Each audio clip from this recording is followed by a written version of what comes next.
बिस्मिल्लाहिर्रहमानिर्रहीम। तमाम देखने और सुनने वालों को जावेद असद का सलाम। आप देख रहे हैं हाफिज़ाबाद की कहानी जावेद असद की ज़बानी। आपका शुक्रिया कि आपने हमारी वीडियो देखने के लिए वक्त निकाला। अल्लाह ताला आपको तमाम नागहानी आफात से महफूज रखे।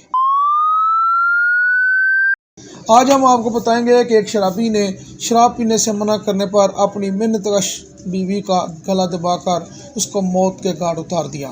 मकतूला 6 बच्चों की मां थी और मेहनत मजदूरी करके अपने बच्चों का पेट पालती थी। भूरेवाला के थाना फतेह शाह की हदूद में वाक़या गाँव 44 KB में खान मोहम्मद नामी शख्स जो कि शराब का आदी था ने अपनी बीवी को मुबैना तौर पर गला दबाकर मौत के घाट उतार दिया। हमें नहीं पता। आपको नहीं पता? आपको कब पता चला? आपको हमें सुबह पता चला। अच्छा, हाँ। तो कैसे उन्होंने मारा, किस तरह? हमें नहीं पता। नहीं। हैं? नहीं। क्या करते थे वो? शराब पीकर आए थे। शराब पीकर आए थे। अच्छा अच्छा।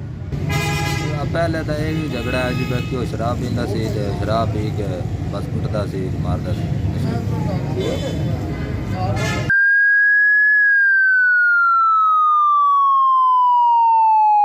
और थाने में जाकर गिरफ्तारी दे दी। मकतूला 6 बच्चों की मां थी और मेहनत मजदूरी करके बच्चों की किफ़ालत करती थी।